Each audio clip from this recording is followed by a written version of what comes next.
You were first to arrive, the one who made your parent. You learned responsibility early, not because you were ready, but because there was no other option. Welcome to Dear Firstborn, a series that speaks directly to the blessings, hidden burdens, beautiful strength, and sacred calling of being first. You became the example, the one who should know better, the one who always had to lead, even when you felt lost yourself. They expect you to have it all figured out, to lead without wavering, to succeed without stumbling, to smile even when you are stretched thin. As the firstborn, you are not just a child. You are often the standard, the invisible blueprint others are measured against.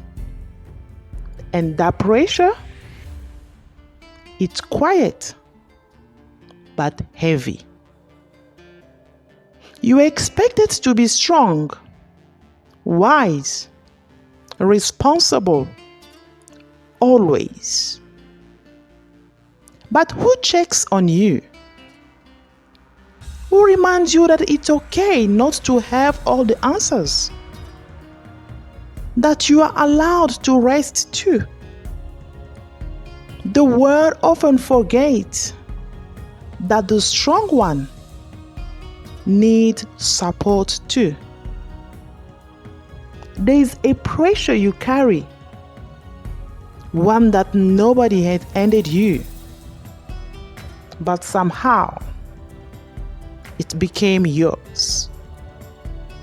The unspoken expectation, the silent sacrifice, the weight of being the example.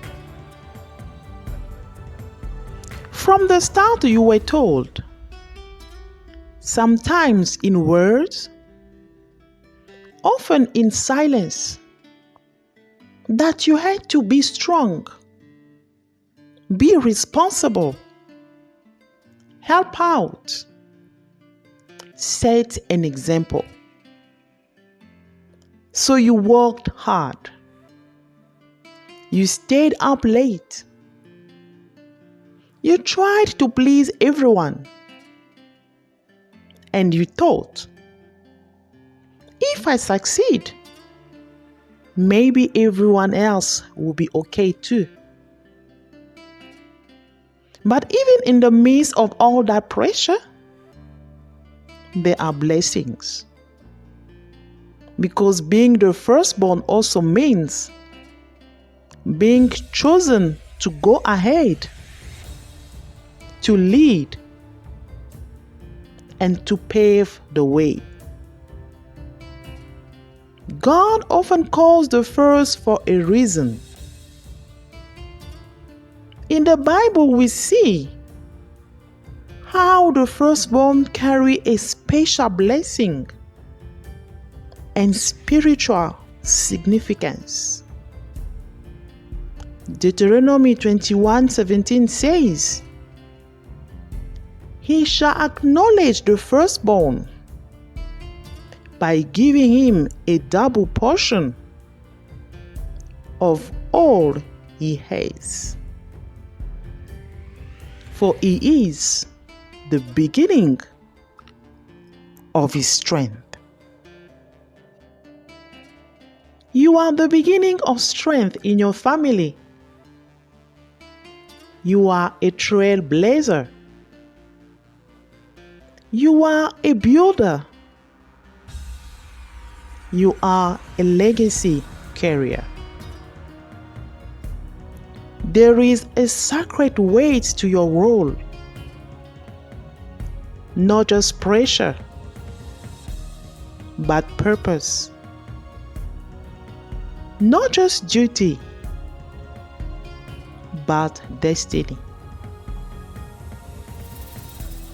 And even when it's heavy, you are not alone. God sees. God strengthens. God sustains. So whether you are the firstborn daughter or son, this space is for you. In our next episode, we'll go deeper into the struggles that come with being the firstborn, the silent stress, the internal battles, and how to navigate all. Let's explore this journey together. You don't want to miss it. So subscribe to the channel. Thank you for watching. See you in the next episode of Dear Firstborn.